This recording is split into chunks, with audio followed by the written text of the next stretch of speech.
Dear Thay, dear Sangha, can you hear me? Okay. Dear Thay, dear Sangha, friends from Sangha House in Singapore, and friends from all around the world on the Zoom, and very good evening for everybody.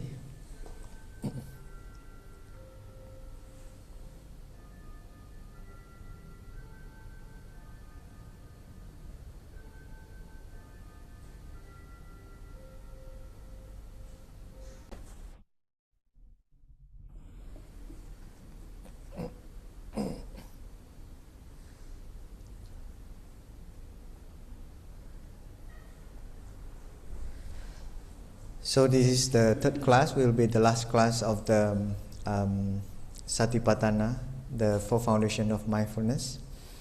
So it doesn't mean that after we finish the presentation, after we learn, and then it's mean like we graduated from some kind of class or something, but it's a lot of continuations.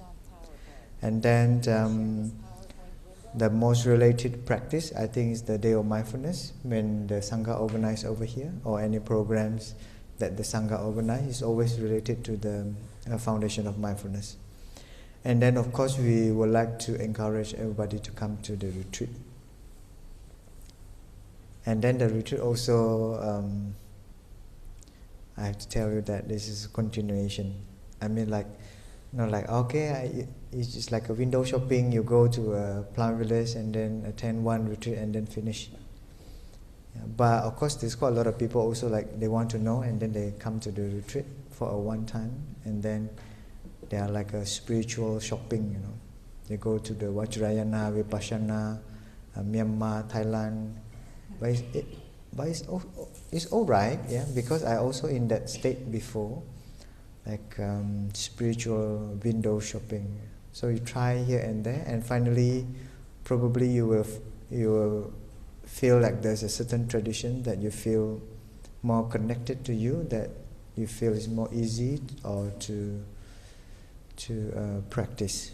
Yeah, I think the teaching of the Buddha is to support us to practice, not just to accumulate a lot of knowledge. Yeah.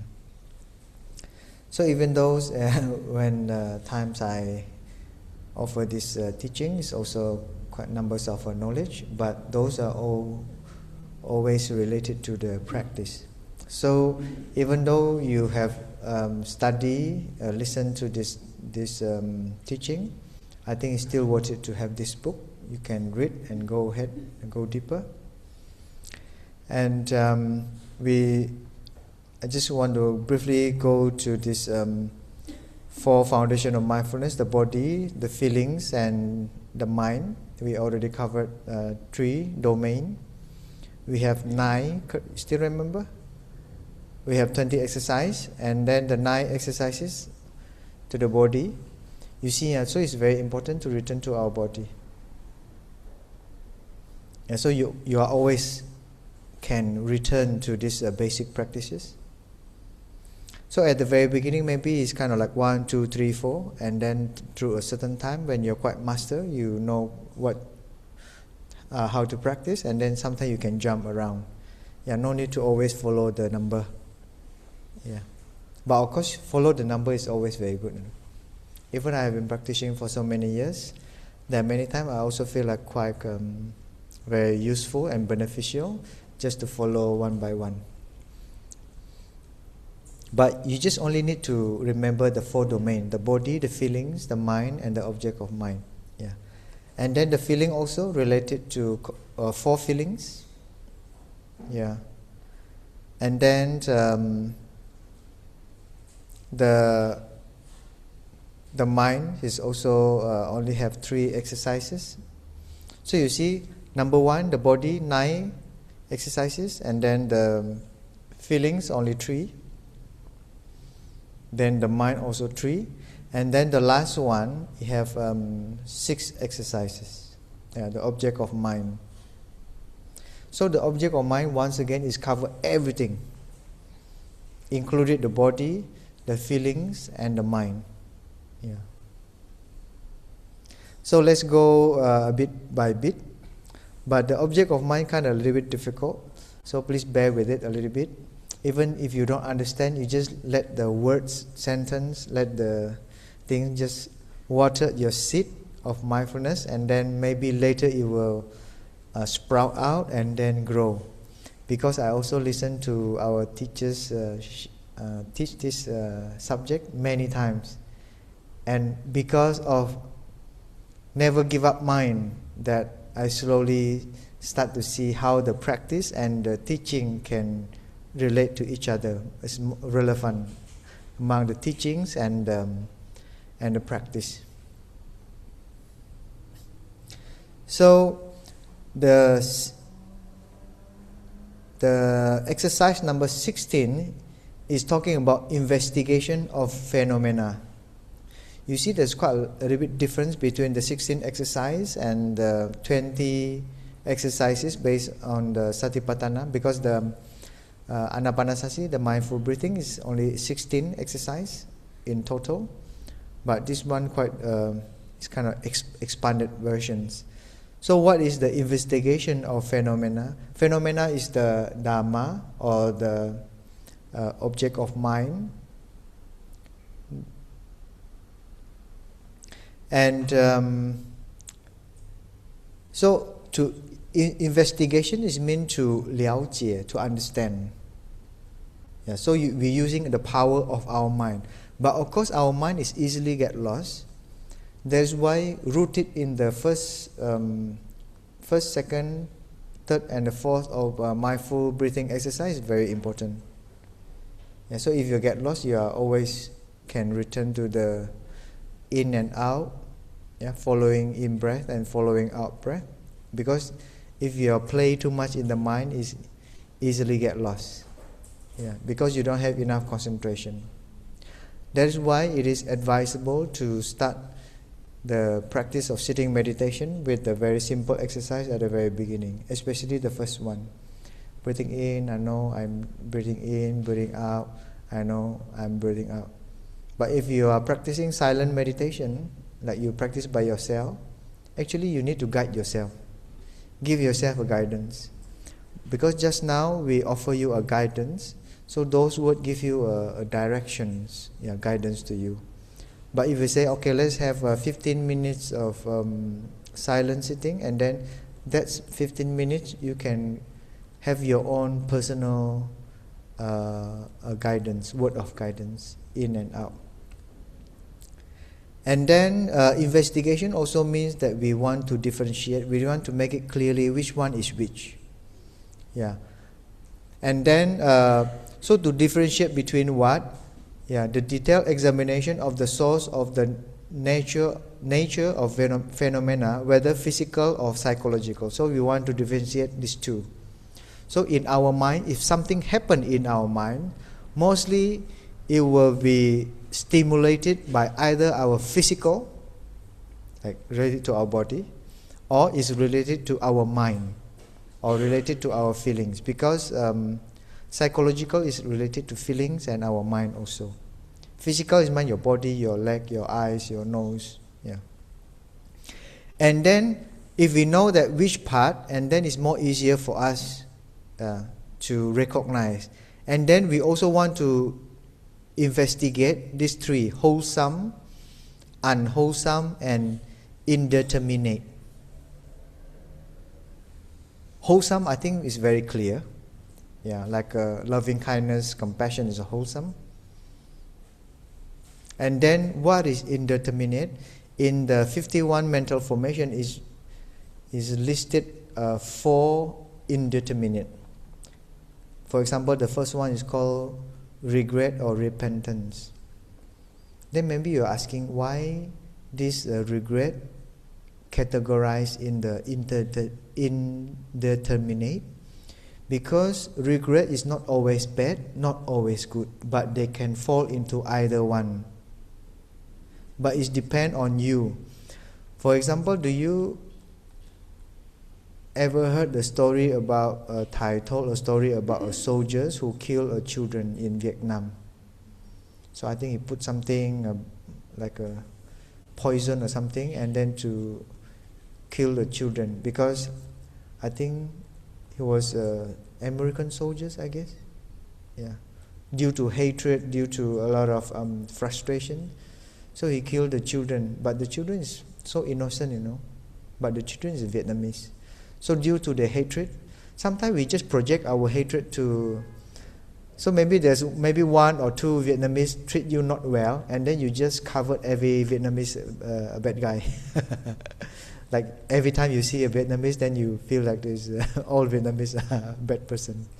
So we sometimes fall into that state that we don't really realize that. Yeah. So be aware of that. So the soldiers, I think, some kind of poison the students, Vietnamese student, and then after many years, he was so like a kind of trauma, a thing that he was not able to forgive himself. So during a retreat, finally he asked Thay about that question, how to overcome the guilt or regret. So Thay said the regret is not only not always good or not always bad, but we can choose to make it good or make it wholesome. Yeah, in a way that rather than you keep playing the story in your mind in the past, in the present, but you play the story in the past, and then rather you can make a counter action, like you go and help the children now, because a lot of children still suffer a lot. Yeah. So Thay gave a suggestion that you do something the opposite. Yeah, you saving the children, make a teaching Hui, a foundation or something, and then you collect the donation, and then you send to offer like a food fund or giving them support in the education things. Yeah, to let them can have a good education. So he is saving the children. So it become a healing action. Yeah, healing the trauma, healing the regret of that person. So that regret is not totally bad. Yeah. Like a sleepiness. 20 minutes. Do you feel okay? A lot of. Do you feel sleepy? Can we make a conclusion that your sleepiness just now is a wholesome one or unwholesome one? If you keep smiling, then it's maybe not, is kind of wholesome one. But if you are just feeling tired a little bit and then you keep cursing yourself, and it will become quite unwholesome. You say, I want to meditate, why am so like, so a lot of disturbance inside of you is, so the sleepiness can become unwholesome. So every time when you practice sitting meditation, you feel sleepy, don't blame, don't use a harsh word, don't attack yourself. Yeah. Because yesterday I say a panic attack is you attack yourself. It's a wrong attack maybe. Yeah. You attack without knowing that what is the target of an attack. So it's a wrong attack, we call it. Yeah. So even you feel sleepy just now, if you're smiling, okay, I'm sleepy, After the sister invite the bell and then we finish, and then you feel very fresh, So the sleepiness just now is quite wholesome, because it's like you're quite maybe tired, from office, go to work, and then you arrive here still very tired. So the little sleep just now maybe can give you a little kind of a healing and a freshness. Yeah. And then there's indeterminate, also included the initial thought and the developing thought. I already shared with you last time. Yeah. And then all the phenomena in the universe need to be observed in the light of interbeing. So interbeing is very important. So when we come to the mind, an object of mind, we want to see how things related to each other. Yeah. Not blaming that why you make me unhappy, why you say the words like that, but we see what is the relationship, how it's come about, and then what is the source, and then how we can solve the we can have a solution on that. And then what is the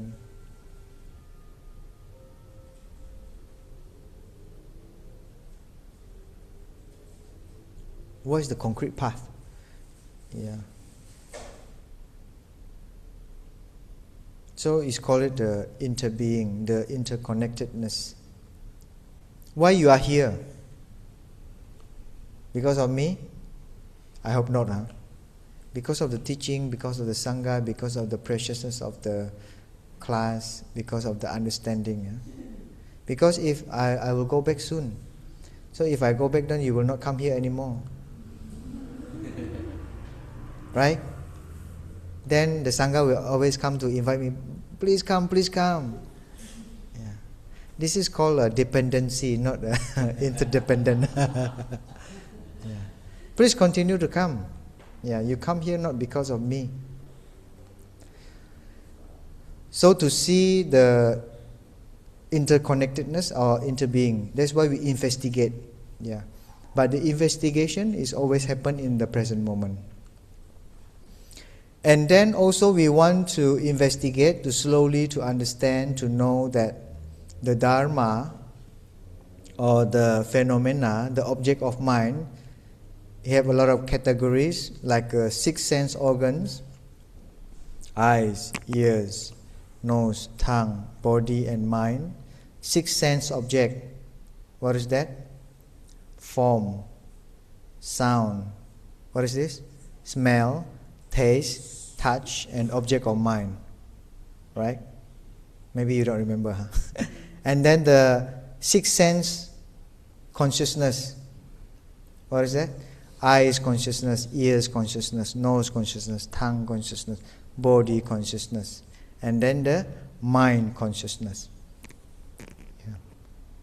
Actually the mind consciousness still have another 2. It's called another one called manas consciousness, and then the store consciousness.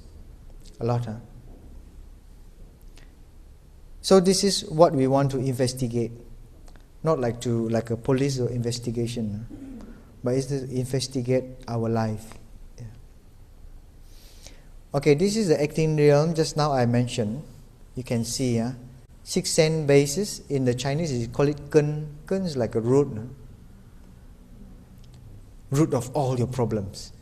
Your eyes look at something you want to buy. Your ears listen to something, a music or something. Your nose when you smell some kind of very sweet or tasty aroma, and then you want to eat. Right? Your tongue, your body, and your mind. Yeah. So they call it a ken. Ken is a root. And then the 6 objects is the form, sound, smell, taste, touch, and object of mind. They call it chen. Chen is like a dust, you know. So this thing will put a dust in your on your consciousness. Do you remember in the Buddhist tradition we have a very famous like a highest deva. It's called I don't remember the name. If you go to Thailand, you will see a lot of people give a lot of offering to a god. Has 4 faces. They call it no, you don't call it 4. You call it Sen, 四面神, because he's not a 4. He's not a Buddha. But it's just people wrong use. According to me, they use a wrong term. So he's the highest deva. I think some kind of a Chatur Maharajika or something. So after the Buddha enlightened, he's the person who the highest deva came down to request, oh Buddha, there's a little dust somewhere in our eyes. Maybe there's a person who the dust is not very thick, you know, the other quite thick, you know, the others very thick, cannot see. Please, your compassion to teach the Dharma, teach the teaching. Now I remember. It's called Brahma Sahampati. Yeah, Brahma Sahampati. I don't know whether you heard or don't know. Yeah, so he's the one who came down, and because the Buddha said, oh, maybe the Dhamma is very deep, I don't need to teach to, because people were very difficult to understand the teaching.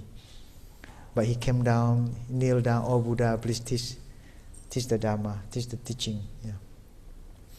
And then there's a 6 type of consciousness. Yeah, it's quite easy. You just follow the eyes, ears, nose, tongue, body, and mind consciousness. But of course, even though it's say 18 realms, actually the mind consciousness still have another 2. It's called manas, consciousness, and then another one called a store consciousness. So it's become 20 realms. Or they just put everything together in the mind consciousness. Yeah. Oh well, can be 18, can be 20. Yeah. But for the moment, we just say 18. Yeah. You have to remember this, okay? Not difficult, right? No lah. Very easy.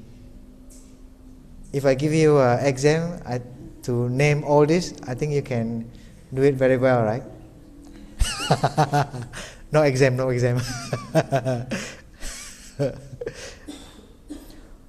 And then the investigation have a lot of things to do. Yeah, so don't worry. So I just provide you with this sharing, and then you can use it slowly. So I will send it to you later.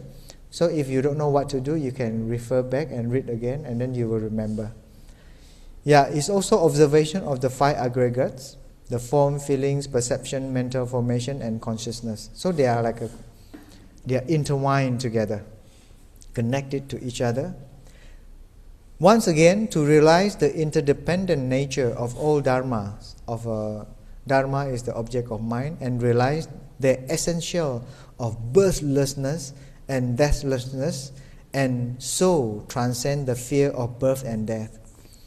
Maybe not many people fear of birth, but I don't know, among of you, you still have a fear of death or not?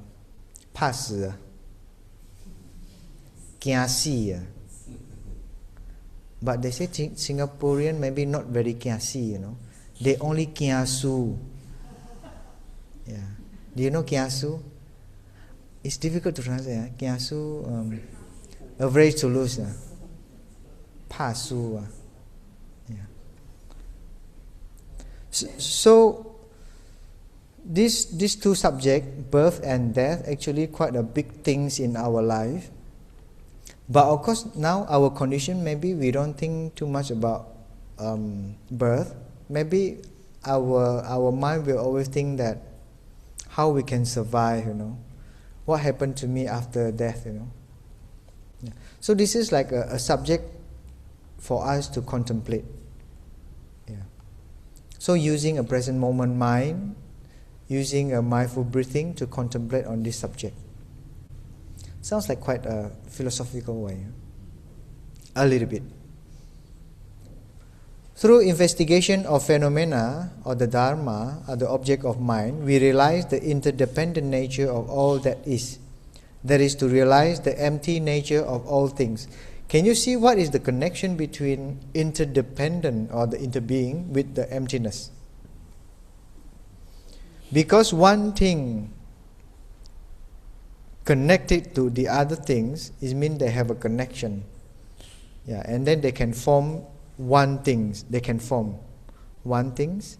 Few things come together and then become one thing. And then this is what we call empty nature.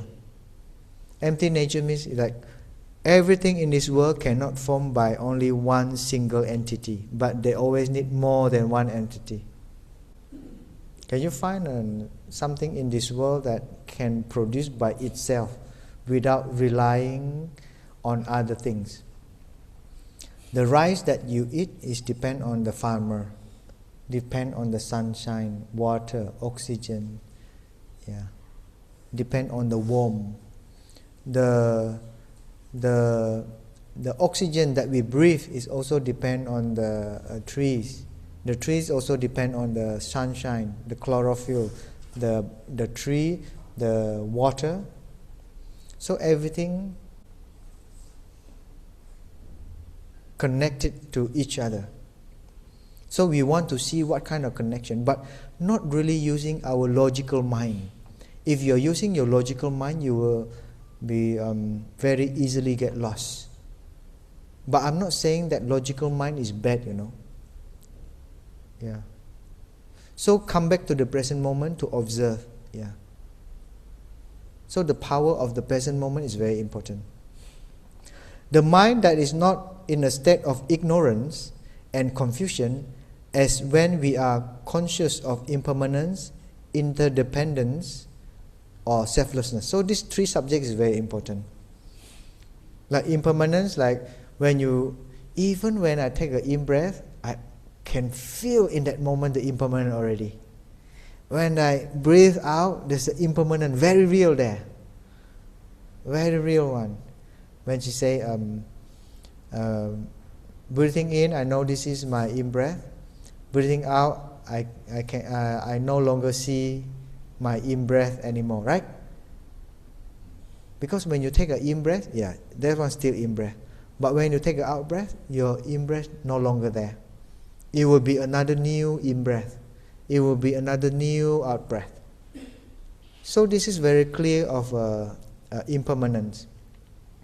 And then you will see how the in-breath connected to the out-breath. Without in-breath,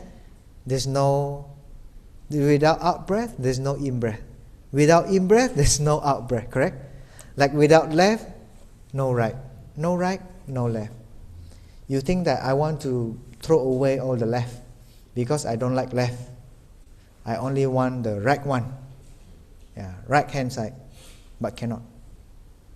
Right? And then there's left inside in the left contains of right, inside the right content of left. Wow, this is so confusing now. Yeah. Not yet, huh? Okay, very good. Huh? It means your concentration quite high now. Huh? Like your level of samadhi, your concentration quite high. You see that? So can I say inside the happiness we have suffering, inside the suffering we have happiness? Maybe you'll not agree with me. Debatable, huh? But if you look deeply, it's the same as our teachers say, inside the mud we can see the lotus. Inside the lotus we can see the mud. Even inside just a tangerine we can see the sunshine. But we try to see, no, the children will say, no brother, cannot see the sunshine. Look closely, put near your eyes. Or you just shake it, and then try to listen. Maybe there's a sound. So impermanence, interdependence, and selflessness. Selflessness is usually talking about our human body.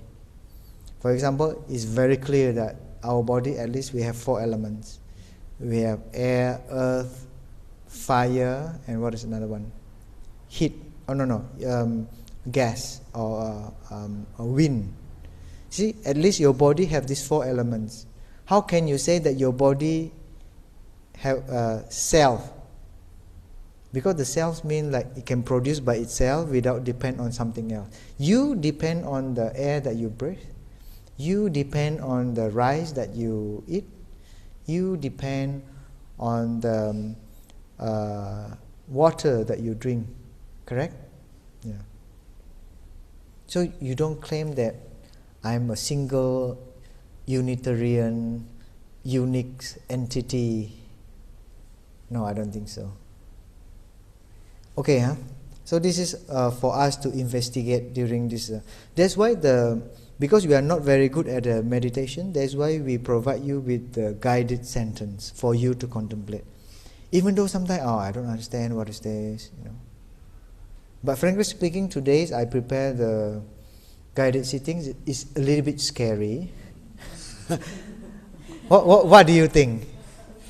Even I have practiced this script many times. When I heard she say that I'm the nature of getting old, I cannot escape old age. Wow, something happened. It's like my body is moving, You see, even I only listen with my ears, but my body, like my whole body, my whole being respond to it. Because of what, I'm very present, I'm very mindful at the time. So I can feel like there's a goosebump, just a little.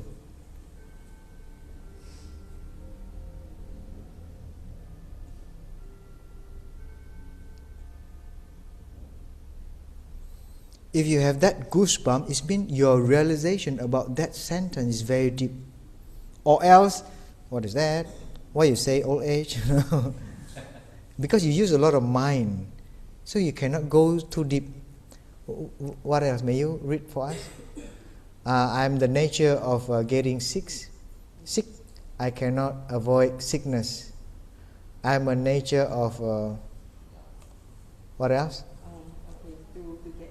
To get old, to get sick, to die, huh? To die? No way, I don't want to die yet. If you are using your logic mind to respond to that, you create another barrier that you cannot go deep into the deep interdependence, impermanence, and the selflessness of the meaning behind that. Luckily, even though it's kind of scary, but after we finish, because at the end I also put something else, to make it a little bit balanced, I don't want to scare you from the beginning until the end, You only can follow your in-breath from the beginning until the end. I'm not going to make you suffer from beginning until the end. So it's a very good. So after some time, maybe the Sangha can offer a guidance like that. Yeah. So I give you few numbers of example. The Sangha over here can use it. And then even though we practice the same sentence, but it always gives you a new experience. Even I practice this breathing in, I know this is my in-breath. Breathing out, I know this is my out-breath. It's very simple, basic, foundation one. Every time I practice this one, it always gives me a new feeling, a new insight, a new fresh. I make myself like, okay, feeling like this is my first time of listening to it. Like for example, when we sing the song, breathing in, breathing out. Maybe you have sang that song like maybe thousands of times, right? If you come to the Sangha house to practice regularly or to Plant Village practice, maybe you sang that song many, many times. But every time we sing that song, do you feel this sense of boring or something behind it? No, right? Because you are very present. And then the song is not for entertainment. But if a song for just the sake of entertainment, after you listen 10 times, 20 times, or after you listen after 2 weeks, maybe I don't want to listen anymore. Right? But that song, the breathing in, breathing out, somehow, many times, we practice, because it's a song of practice. Maybe a little bit of entertainment, because the lyric very nice, the rhythm somehow give us as quite a peaceful feelings and like a kind of comfortable feeling. So it's kind of help us to go to that comfortable feeling. But don't get attached to the comfortable feeling. Okay, I quote this from our teacher. He said, a student of Buddhism, or maybe a student of a Buddha or awakened one, who doesn't practice the mindful observation of interdependence hasn't yet arrived at the quintessence, like the very, very essence of the Buddhist path. Yeah. So you see, even why our teacher, he liked to use the term called interbeing. So the interdependence, interconnectedness, in Plant Village, we call it interbeing. Yeah, we have an order called order of interbeing. That's why he used that word, the interbeing. Yeah. So you see, the object of mind is quite important. Yeah. At the end, you have to go there. Exercise number 17, observing internal formation. This is in the. Actually, we want to talk about the knots. Yeah, the internal formations. So the internal formation actually come from our ears, eyes, nose, tongue, body and mind. And then also from the form, sound, smell, taste, touch, object of mind, or the Dhamma. And he is aware of the internal formation. And then what is the internal formation? I put it down there in the third point. It's a block of pain or anger or fear or misunderstanding or misperception. When you ignore it because you feel like, this is so painful, I don't want to in touch. You want to run away, you want to cover it up, you want to just run away, right? Because the only solution you have is run away. You feel like by running away, everything finished. Or sometimes people say that by commit suicide, everything done. Right? And then when ignored, tighten within our consciousness. Tighten is mean like create. This tighten, maybe this is why they use the term called knots. This knot, when the more you tighten it, is difficult to open. How long, how strong you tighten this internal formation or knots within our consciousness. You see, you have a lot of consciousness. Maybe in your eyes consciousness, every time you look at, like for me, every time my eyes consciousness contact with the kachua. You know kachua? Kachua is called a cockroach. Yeah. Even so many years, when I look at the cockroach, my body will like shaking like this. Like. Before it's even more hilarious. Whoa, whoa, whoa, whoa, go away, like that. Like very hysterious, But now it's even my body still moving, looking at the kachua, but breathing in, breathing out, It's not really the kachua, It's just how my consciousness responds to that cockroach. Yeah. Maybe the cockroach also feel terrible to look at me, Because if you are in that state, you somehow vibrate a kind of energy out. So maybe sometimes the fish, the monkey, we went to the forest, if you are quietly, gently just walk past by, the monkey will not disturb you. But you try to wow like that, and then maybe the monkey also will respond to you, or probably even attack you. So you see, we are interconnected, Yeah. So your ears consciousness, your nose consciousness, like one of my friend, when he look at a durian, is giving him a feeling want to vomit. Can you imagine? But the other person, this is holy, this is hochia. This is the best ever food. Especially, in Malaysia, you have this musang king, very good one. But how come does a person just look at it, giving rise to this? Not only Asian, sometimes I think a lot of Westerners also they hate it. So this durian is very, very weird. Either you really love it or you hate it so much. Yeah.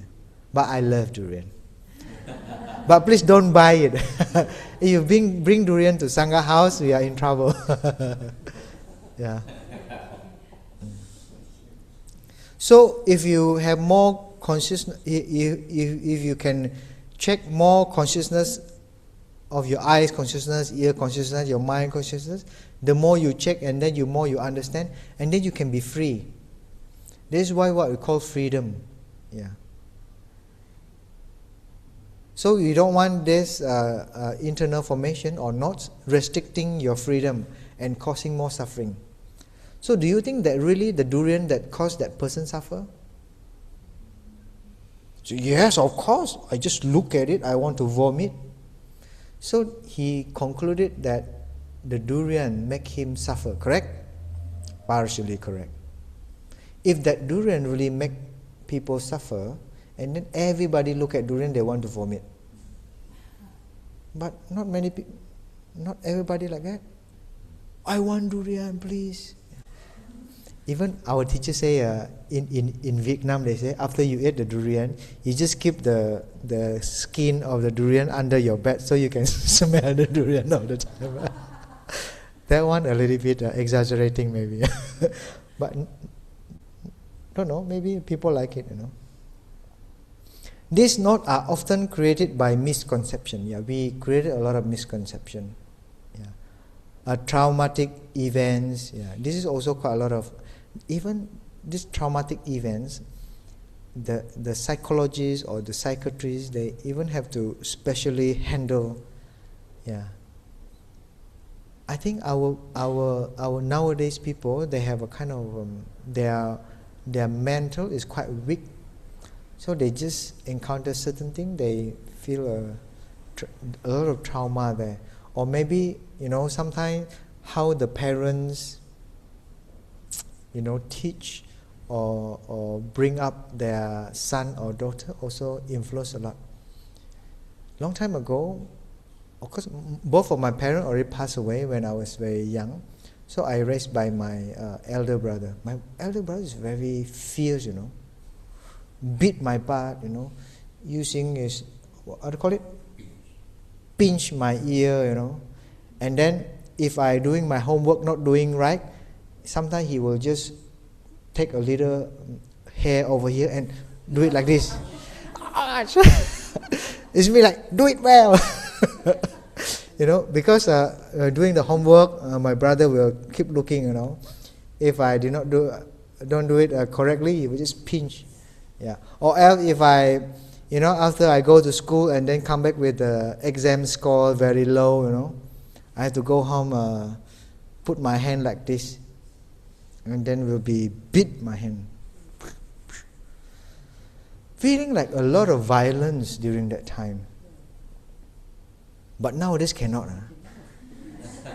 Even the children can call a police and catch the mother or father. Hey, police, please come and catch my mother because my mother's abuse. But you see, it's so difficult to become a mother right now. Become a father also very difficult. Okay, this is quite complicated things.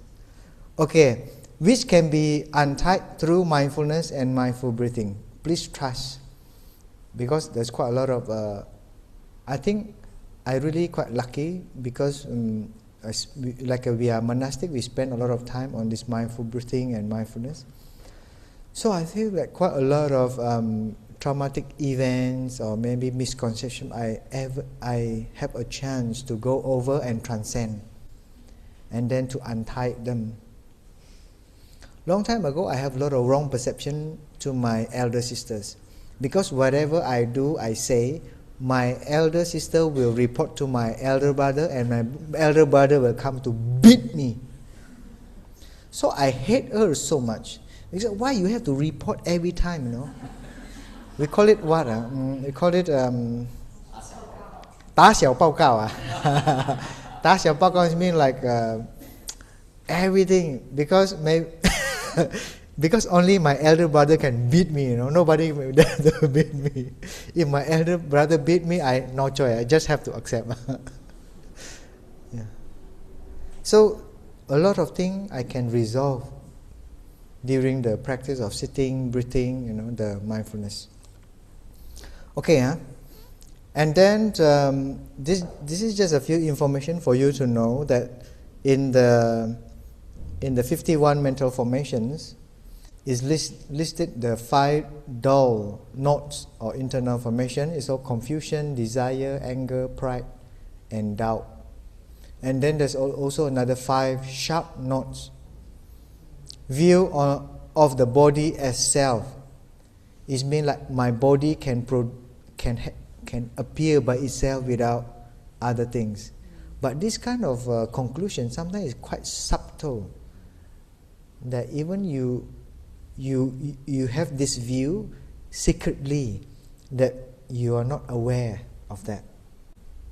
Because you always think that tonight you go to sleep and then the next morning you will get up and still alive, right? Not sure. A lot of people go to sleep and then they game over. A lot. Because the quite number of people, they have a heart attack and go to sleep, and then heart attack during the sleeping, But I can feel there's quite successful death, Because number of people, they have to go to hospitals, paying a lot of money, you know. Okay, this I don't want to go into that.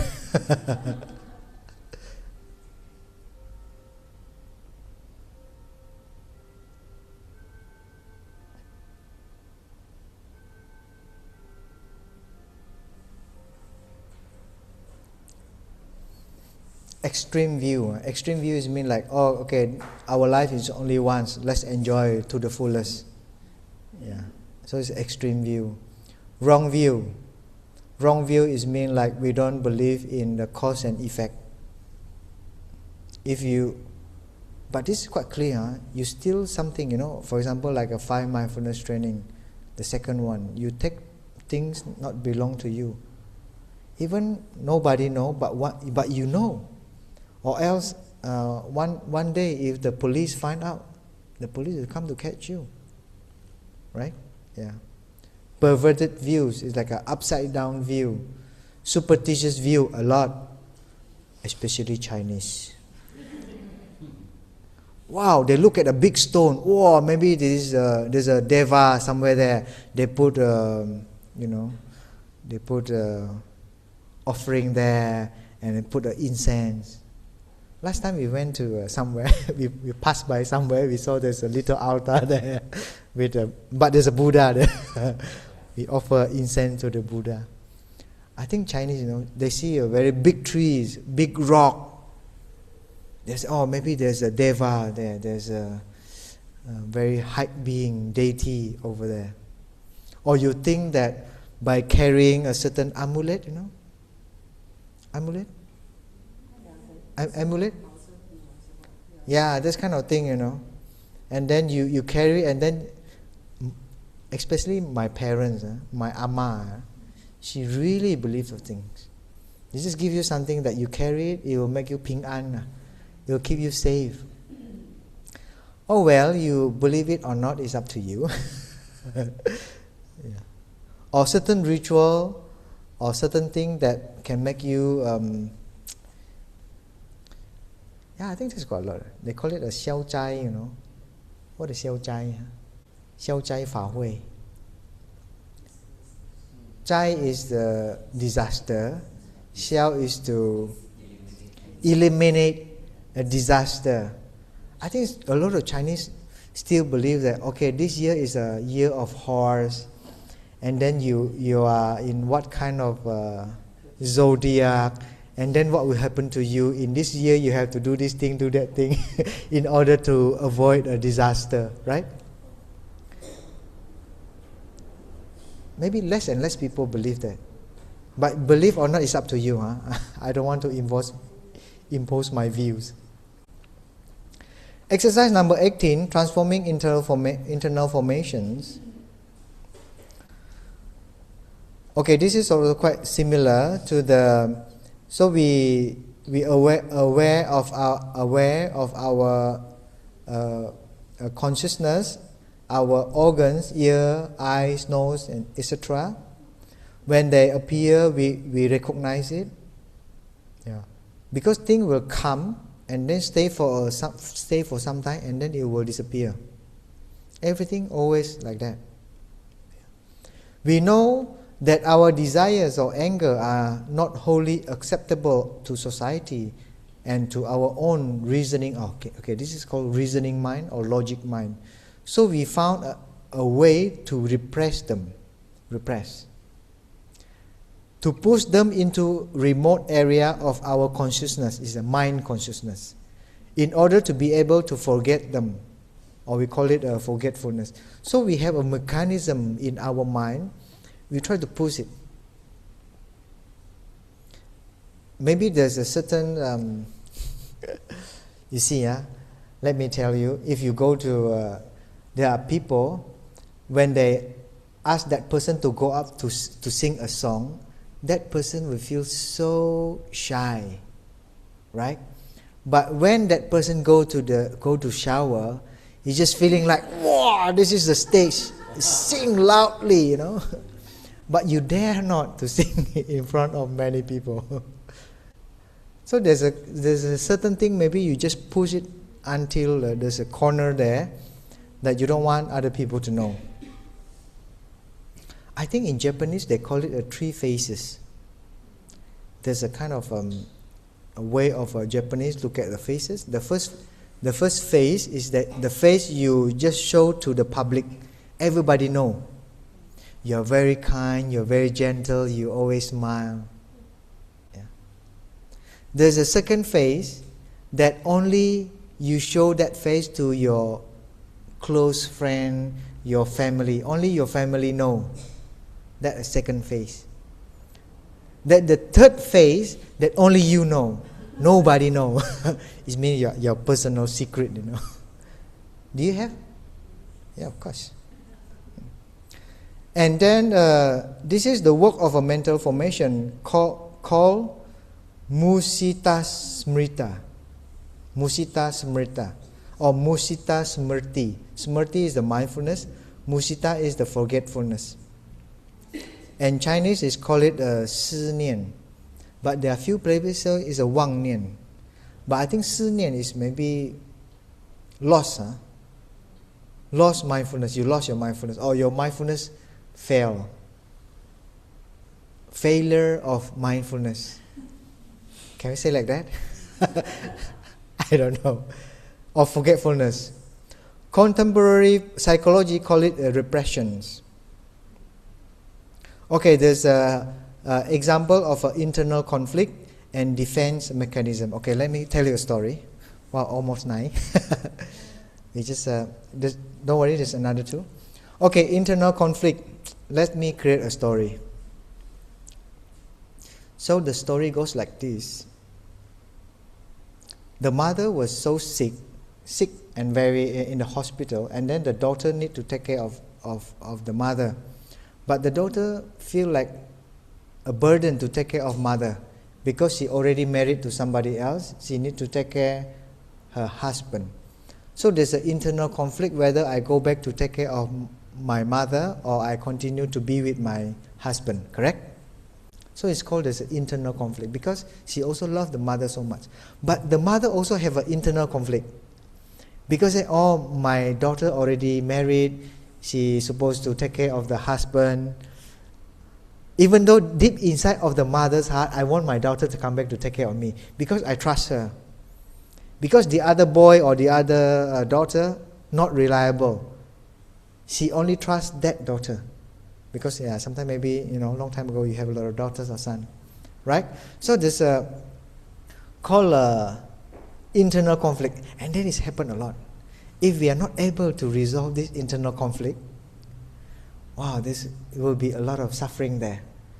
Because, and at the end, for example, the husband was so nice. Okay, you go back and take care of your mother. Your mother need me.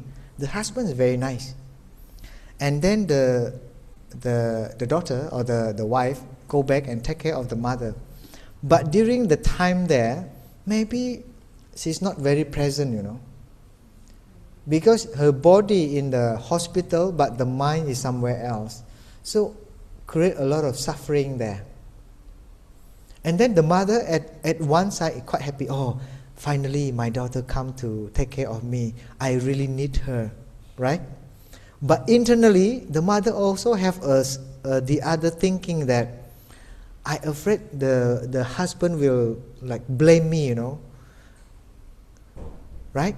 So there's a lot of internal conflict. If we are not mindful enough, we are always get into that, they call it cycles, endless cycles, and then it wear you down. You wasting a lot of energy. And then you feel tired. You feel like your life is not clear. The path in front is become very blurred. It's called internal conflict. Maybe you have many stories related to that things. Yeah. And then the defense mechanism also. Yeah. Defense mechanism, so you try to find an excuse. Yeah. The mother say, I really need you. Your siblings are not reliable. I only need you. Please come. So so sometimes This conflict create another's defense mechanism.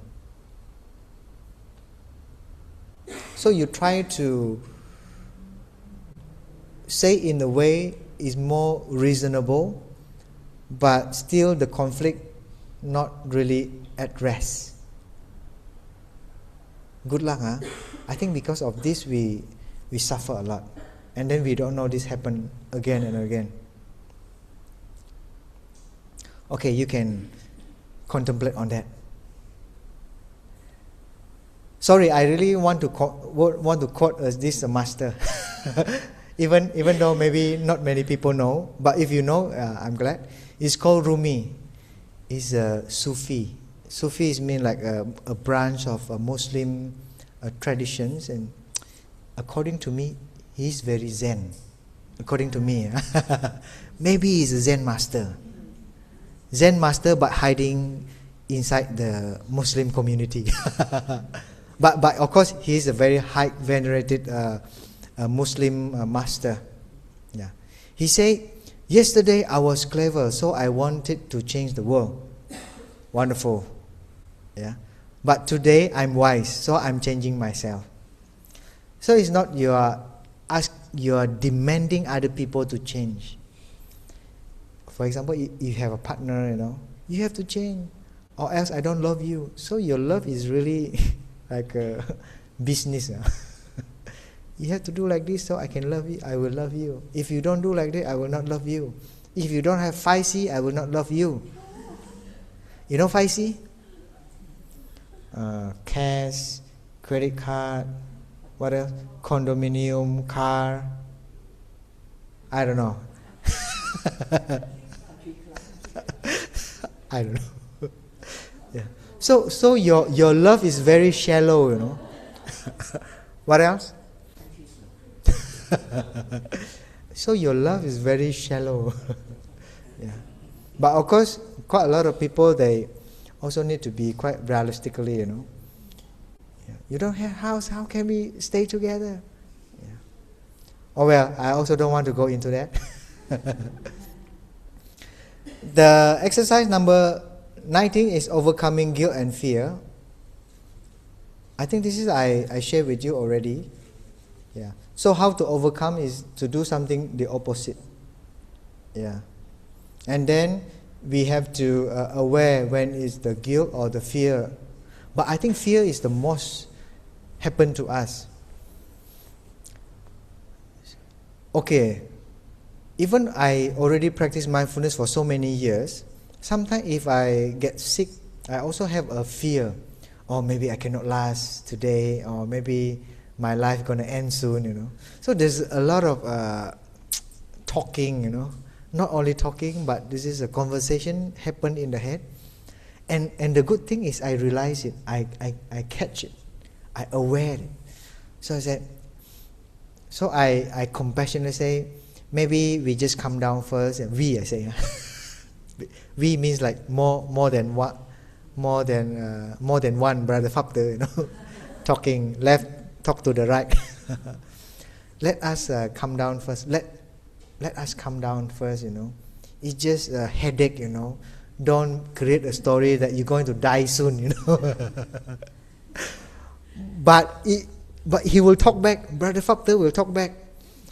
But you don't know, many people just got a headache a little bit and then suddenly die. So there's a lot of possibility.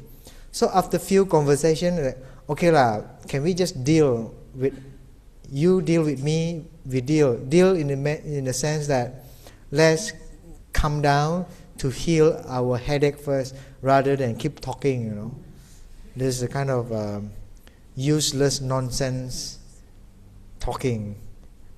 Nonsense. I say, hey, stop talking nonsense. Okay. Let us breathe together. So in that conversation, I feel like there's a lot of it's kind of funny, but for me it works. Yeah. At least I don't exaggerating my headache to become something like very poisonous. So the heaviness, the how to call it, the degree of headache can reduce a little bit, at least from I calming my mind. Right? You see? In the Buddhist psychology, they call it remorse or regret.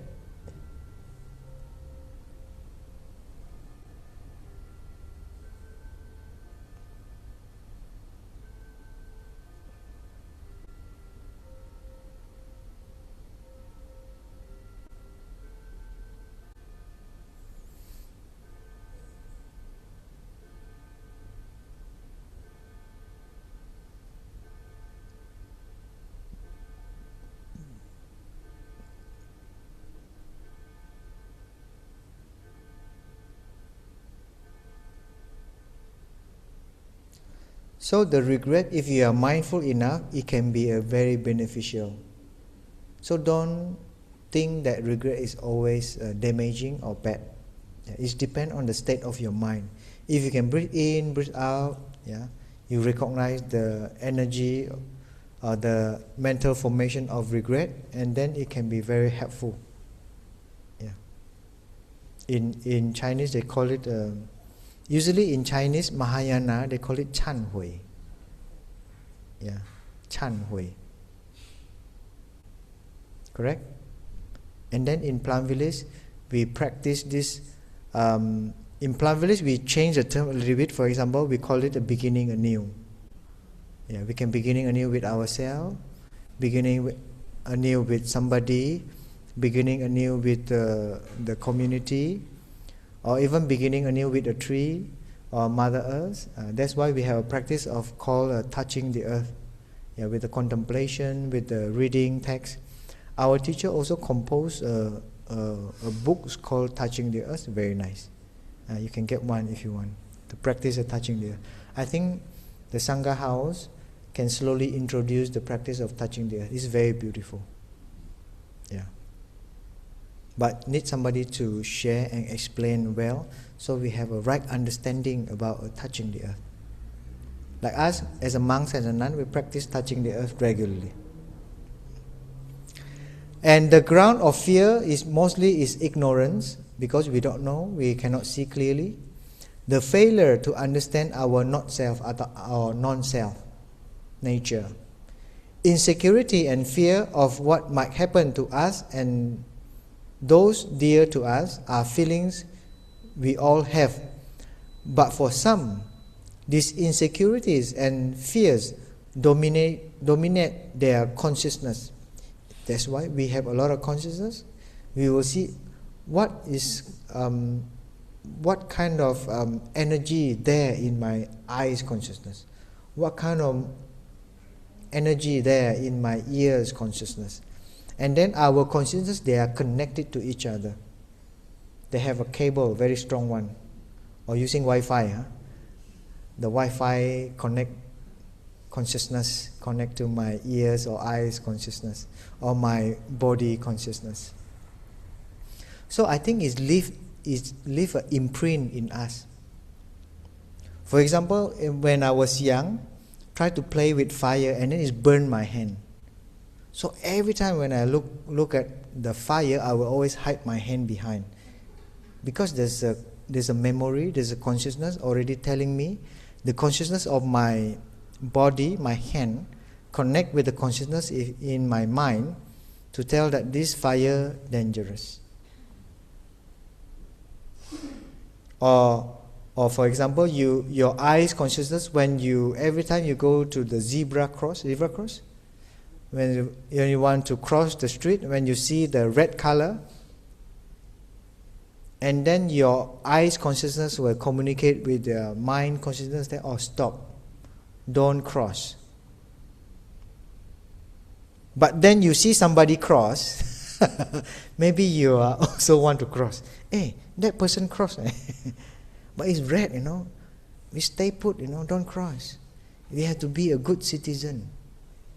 But no car, I think it's okay, cross. And then when you cross, suddenly a motorbike cross, boom, accident. So to observe, to see what in our consciousness is quite important. And then I believe the seed of fear is everywhere in our consciousness. Everywhere. Your hand, your leg, your eyes, your nose, even your mind, your tongue. Right? Practicing mindfulness in order to guard the six senses. Okay. So, when we practice mindfulness, especially through our mindful breathing, it helps other consciousness also getting higher. Yeah. So it's feeling like we put a security guard over there, like a layer of, nowadays everywhere you go there's a security guard, like a house somewhere, They always like an entrance, and then the security will ask where you want to go, who you want to meet, If you cannot say properly, they say, I'm sorry, cannot go in. Yeah. Or nowadays, you just need to use a card, and the door open, you can go in. But if you use a wrong card, that cannot go in. Yeah.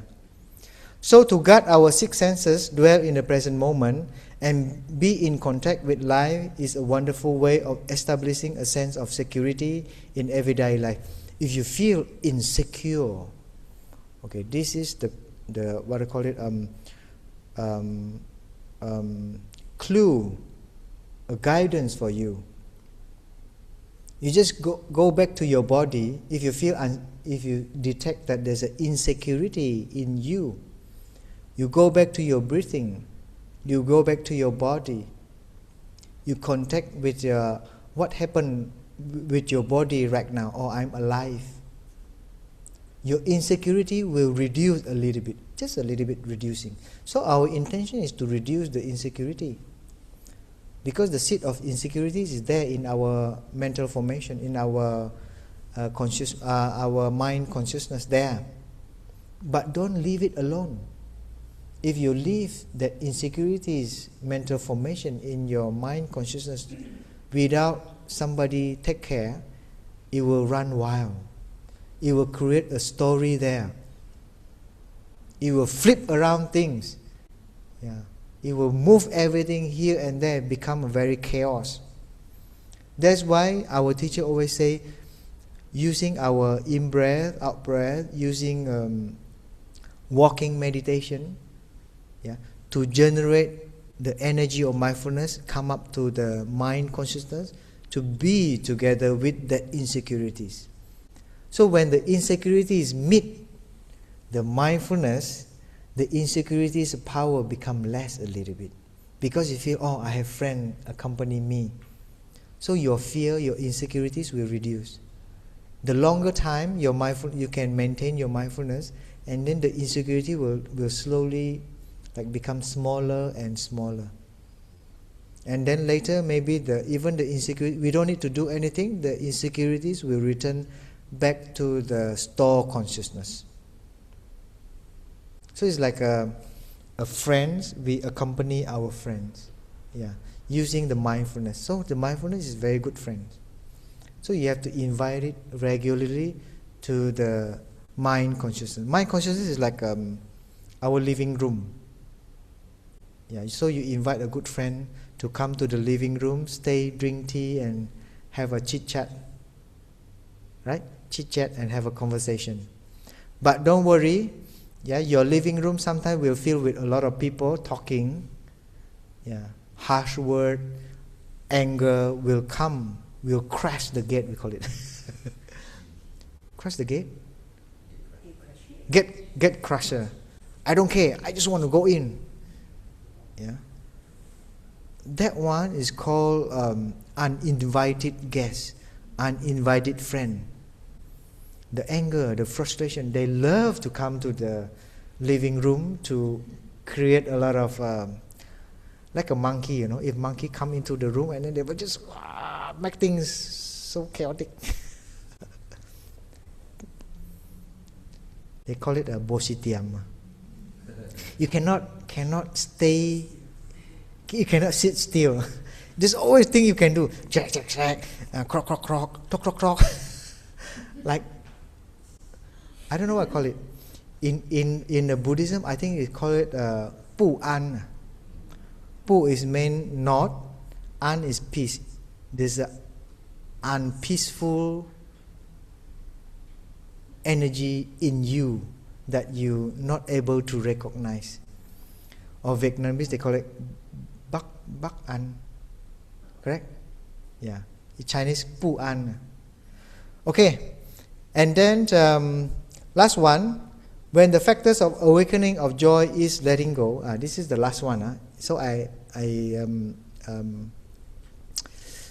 deliberately put that the ease and joys at the end of the guided sitting today. So our teacher would say that our mind actually is like a earth. Yeah. Like now you're sitting here, you receive a Dhamma rain. It will water the certain seed in you to grow. But how it will grow later is really depend on you. I only just pour a little bit water there. But of course, make sure not too much water. If too much water, I'm afraid it will become flood, I don't want to flood your mind with this Dhamma also. So it have to be enough, in moderation. Yeah. So we are like a gardener. Yeah, we are a gardener. You have to be a good gardener. You know when to to clean up, when to water, when to give a sunshine, when to give a fertilizer. When you see there's a lot of grass here and there, you need to just clean up the grass, right? You don't leave it behind like that. That's why the exercise number 20 is called sowing seeds of peace. Yeah. The sutra is always reminding us of the two states of mind. It's called a desirelessness and angerlessness. This is I invent myself, angerlessness.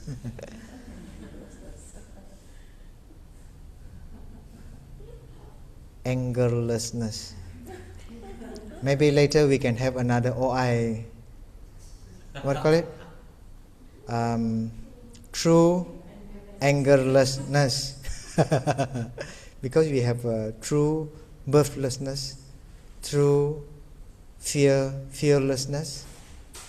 What else? True businessless.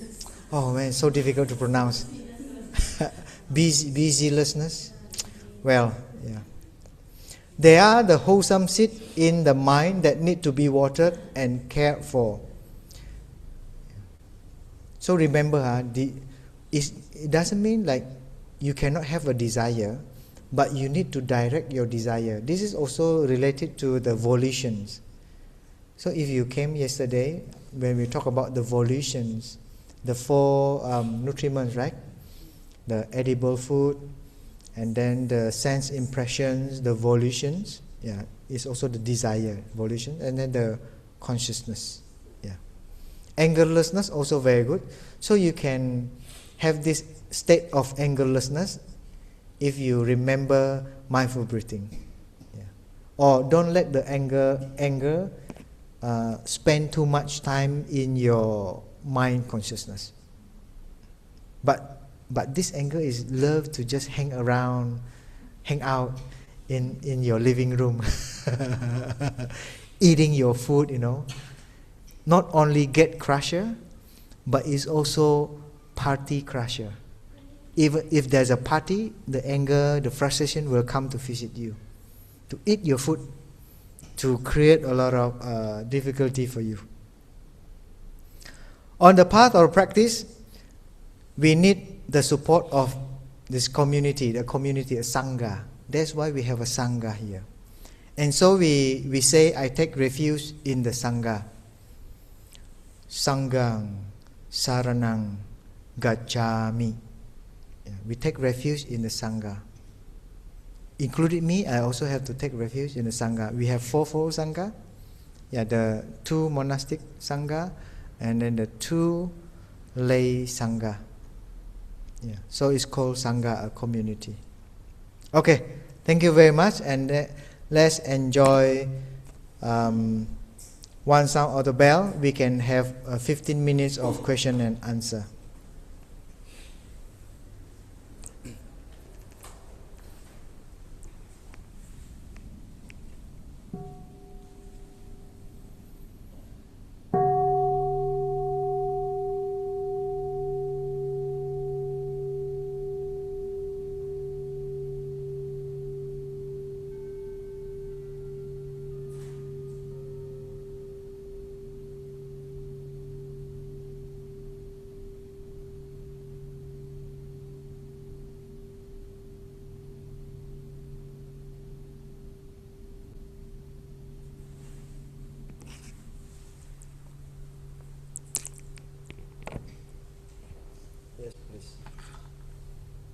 15 minutes.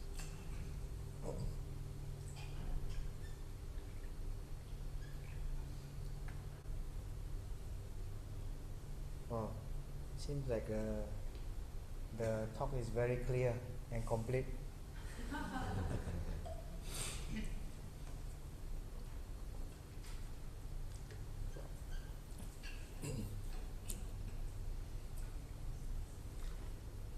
You want to sing a song? We have a question. Please. Okay, from a Sangha house, we have a question.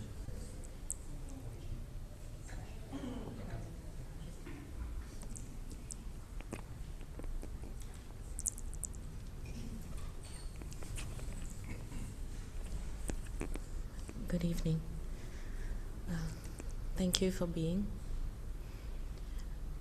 My question is to ask for your wisdom, insight, and suggestions around the topic that we discussed. So there are about 3 layers to that. The first layer is, given that the premise of the usefulness of mindfulness relies on the mind, how would someone who has been diagnosed as being clinically depressed and who has tried all therapies across 20 years, medical, spiritual, holistic, how would they best be able to reap the benefits of this practice, given that their mind is not stable? And the root of this instability has been attributed to the conceptions of the impermanence of life, that is experiencing a lot of death. And if that person depression has led them to choose to end their lives because they perceive of ending their lives as samadhi, which is the Hindu concept of transcending the ego, in due part because that person had to end her dog's life, to end the dog's suffering. Sorry, I know this is very layered. She's trying to understand why it was socially acceptable for her to end the dog's life, but not to end her own, and that is considered as a clinical illness. Sorry, and so, depression. Because of it's. So she perceives of choosing to end her life as being no different to how she facilitated the end of her dog's life. And because as a Hindu, it is she tries to equate that with a concept called samadhi or mahasamadhi. And I guess the third question linking to that is, if all of this fails and she's not able to get better, according to what society deems as being mentally well, is that part of her karma to suffer if she's beyond help? Sorry, I apologize. I know it's very layered, but I just would appreciate any insight or wisdom you have around this. I did not really get the second and the third question. Can somebody help me? Like a very simply. The first one is related to depressions, right? Okay, let's come one by one.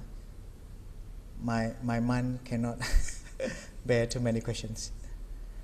So for depression, actually, it is not a simple thing, because it's also accumulated through times. Can be months, can be years, can be a lot of time.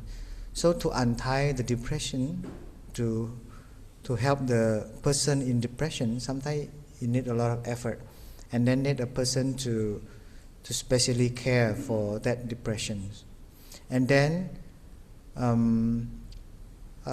we also need to see how frequent the depression happen to that person, because there are times they are also quite normal, And then, of course, we still have to rely on the wisdom of medicines, because sometimes the medicine also help. There are people think that they practice mindfulness and then they stop eating their medicine, and then it creates a lot of difficulties. So one hand still have to continue to consult with the doctor or psychiatrist or psychologist. Who is the one who can prescribe medicine? Psychiatrist, yeah. So need to continue to talk to the psychiatrist because the psychiatrist also play a role in that. We cannot rely 100% on the mindfulness also. And then, frankly speaking, mindfulness is work for those who maybe have a minor depression. I think it can be helped. But in the worst case, I think still need to go to psychiatrist. Do not think that mindfulness solve all your problems. Yeah. But of course, it's help, because it's kind of one side is help from the psychiatrist, and then the other side also help from the community energy, or mindfulness, or being present. And then I really believe that when people have a depression, I think their mind is always somewhere else. And then we have to help them to be grounded in their body.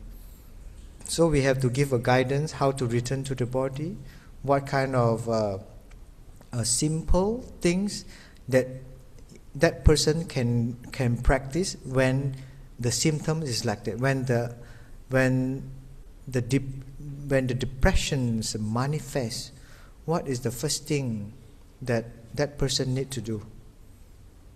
Yeah. So we can provide with simple thing, but of course we have to try. Okay, try this one. Okay, oh, this is better. Okay, try this one. For example, there's a people say, oh, difficult to observe breathing, but walking is better for that person. If there's depression, he can go to practice a walking meditation, for example, for 10 minutes. After 10 minutes, he can feel like the depression slowly reduce. But of course, in the sense that the depression is not too bad yet, because the degree of depression also have a lot of degree. If that very severe, is taking a longer time, and then you need a support group or a person who can support that person's.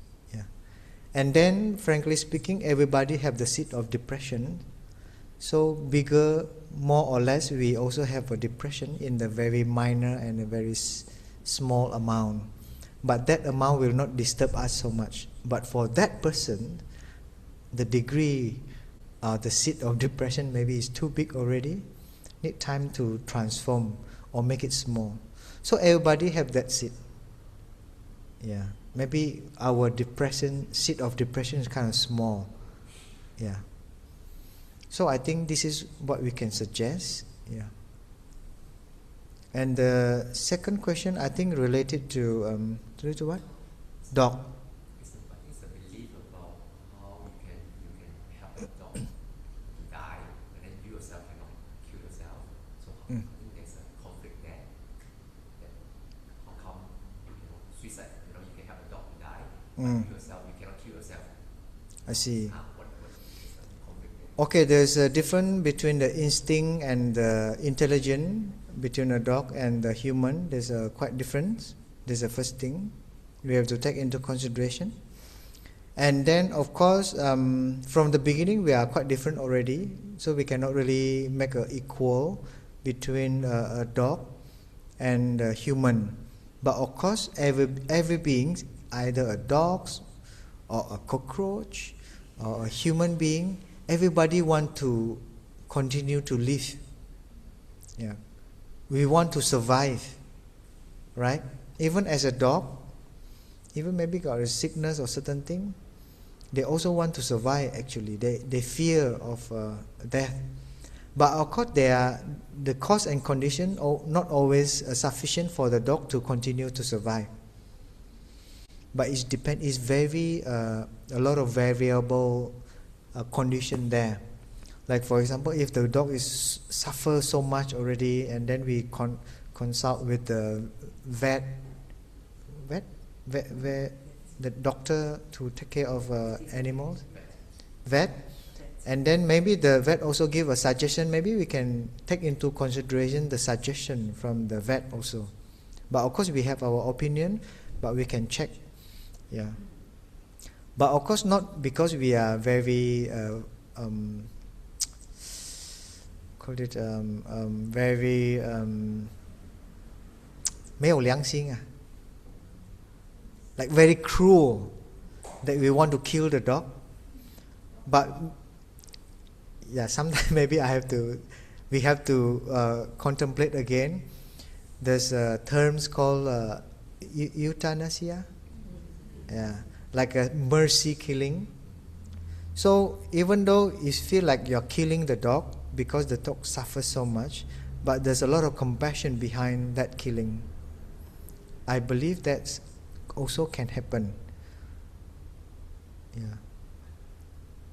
To relieve the physical suffering, because we don't know. Maybe we can just look at the dog, and maybe we'll know how suffer the dog. Look at the eyes, look at the reactions. So it's depend on the many causes and conditions. I cannot really provide one solution for every situation, because case by case we have to take a look into it. It might be very different happening. What is that one? One is like if you seek all sorts of help, but then it doesn't help at all, Mm. then should the person accept this as karma? Karma is always there.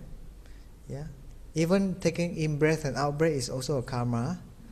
Yeah. If your karma finish, you only can take an in breath and then get stuck somewhere, cannot breathe out. Or after you breathe out, cannot breathe in again, it's also a karma. Karma just means an action. Yeah.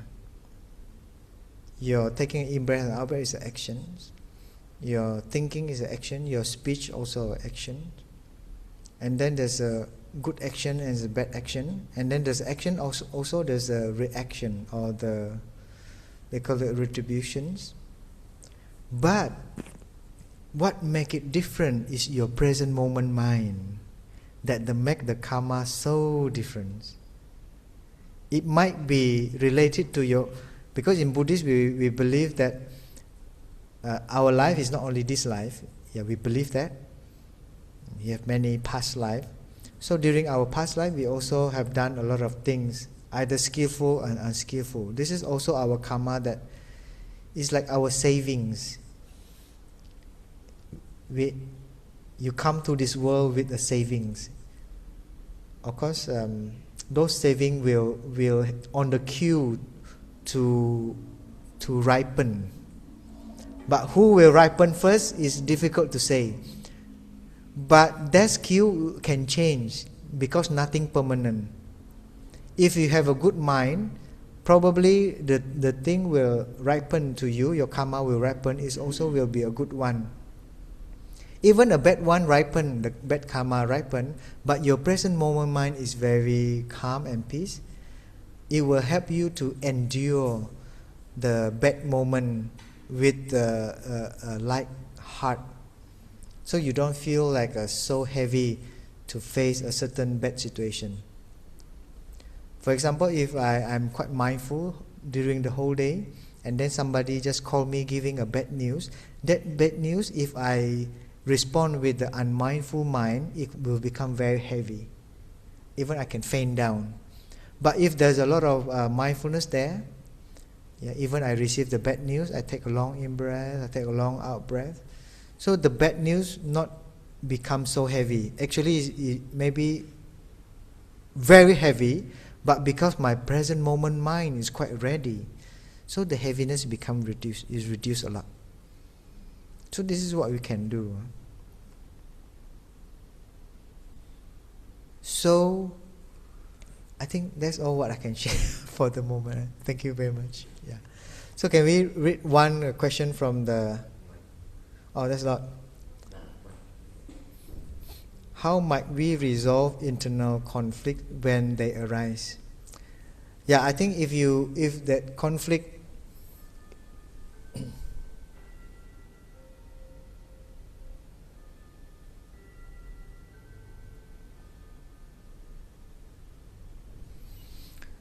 I also have a lot of times facing these internal conflicts, and then because we are monks, nuns, and quite well trained, So even during that conflict, the first thing we want to do is return to our breath and then make ourselves calm.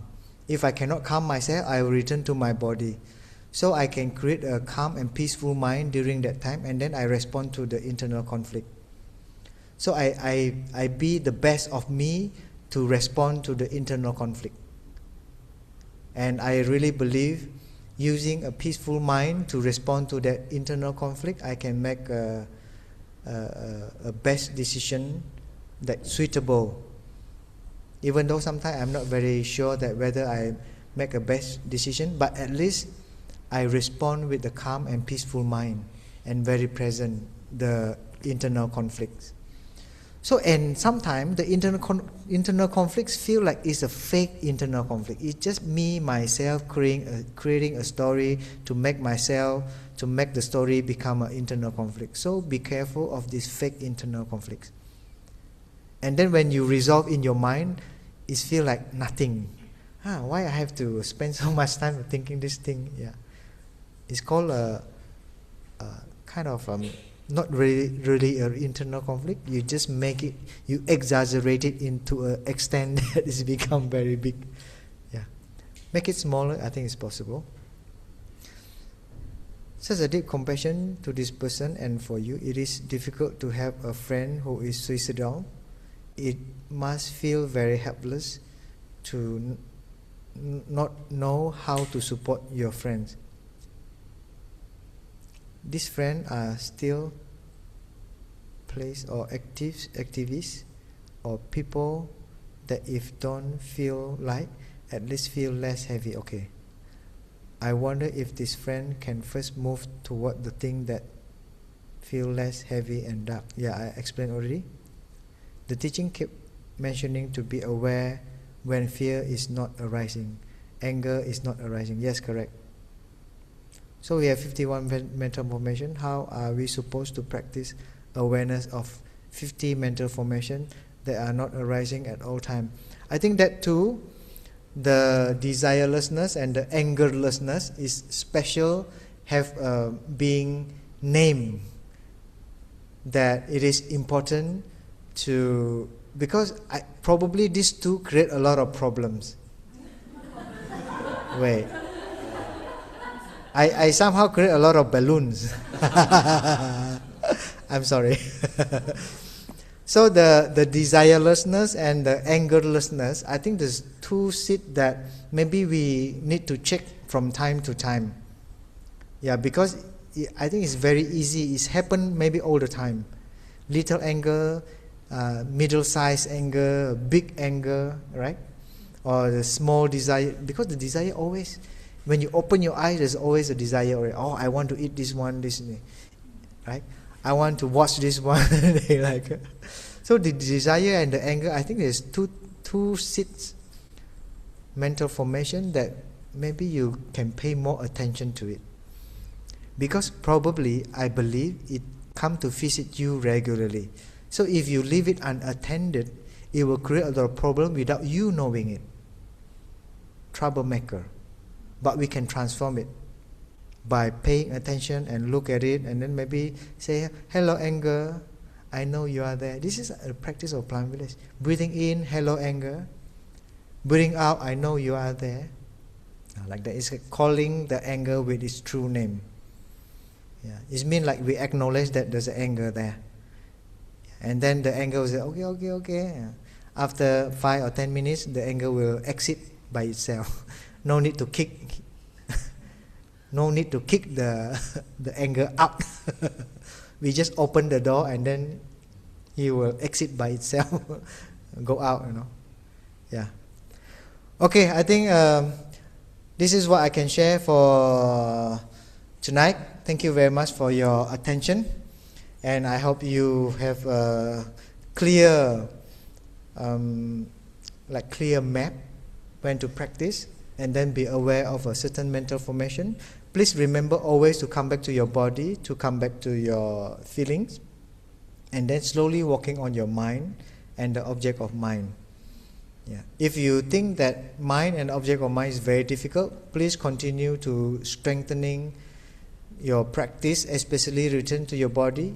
Even we have 9 exercises to come back to our body, 3 exercises to come back to our feelings, and then remember the 4 feelings, and then it will help you a lot. So this is kind of foundation. If you strengthen it, then it will give you a good foundation to observe your mind and the object of mind. Okay? Yeah, so you will see how this mindful breathing be a basis, be a foundation to practice, and then the 4 foundation of mindfulness, making this practice even wider.